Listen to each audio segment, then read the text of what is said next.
There we go. I hear managers say we need time, we need time. Is this what we're seeing here with Pochettino, that he just needed time? Are we seeing signs of what he wants to do? Because the irony is they've never had more injuries. Against Tottenham, it was 14 first-team players out and significant ones as well, yet they managed to do that and then go on to Sunday. Yeah, I think we've been sort of speaking about this all season, and in the fact that we've been saying that there are positive signs from Chelsea in how they're playing, and they are showing that they are getting better. However, one thing we speak about week after week with Chelsea is their inability to score and needing a striker and someone prolific. And I think maybe we've been a little bit harsh on Nicholas Jackson at times because he's missed so many opportunities, but his actual return in his first season in the Premier League's been better than Didier Drogba. And you go, but he probably should have had maybe 5 to 10 more goals because of the chances that have been created for him. And I think that's just how harsh criticism can be of certain players. But on a whole, I think he's done a really good job.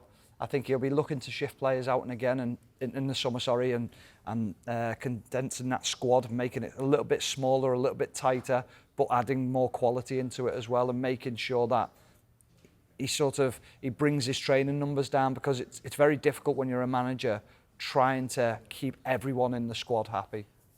Well, Pochettino said after that Arsenal defeat, which was a miserable moment, I would think, for them, that when they're good, they're really, really good, and vice versa. When they're bad, they're kind of really, really bad.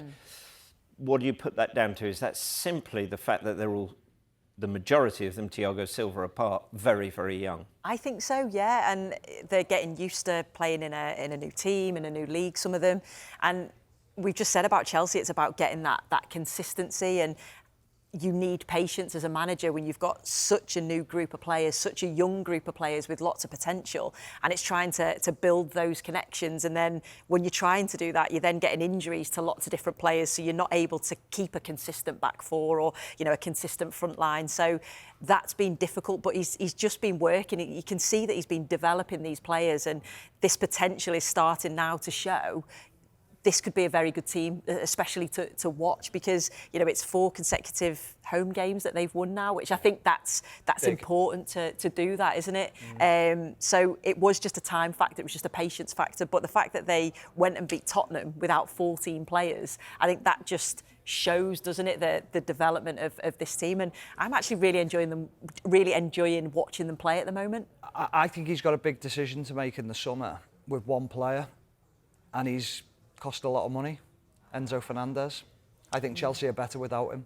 Well, we saw from the Villa game onwards, half-time of the Villa game onwards, Cucurella stepping into, we highlighted it last week, stepping into that midfield, looks really good. Caicedo perhaps playing better. Conor Gallagher then has more freedom to press. Is that what you're seeing there as well? Yeah, I just think it's very easy to run off the back of Enzo Fernandez. I've watched him a few times now where I think he doesn't take responsibility for tracking runners. I think he's quite sloppy on the ball. I think he's struggled. Now, I know he's picked up a groin injury and he's had surgery, hasn't he? So maybe I'm being harsh on him. Maybe he's been trying to play for the manager through a situation where he's not being at his best. But Chelsea look a better balanced team when he doesn't play in it. And I think sometimes you've got to work out. It can be so harsh, football, because you think, well, he's a good player. Yeah, he is. But relationships on the pitch are everything. And that relationship between Caicedo and Enzo Fernandez isn't great. And when you say you put Cucurella in there, he looks more comfortable alongside him, which is strange because he's a left-back by trade, but he's so comfortable on the ball. But then he understands the defensive side of the game and tracking back and making sure he tracks runners. So I think he's got a decision to make in there. Obviously, next season he'll probably have Lavia back into that position, whether he'll play alongside Caicedo in that midfield position. But it's not really worked out for Enzo Fernandez yet. I hope it does, but at the moment it's not quite being how he wanted it to go.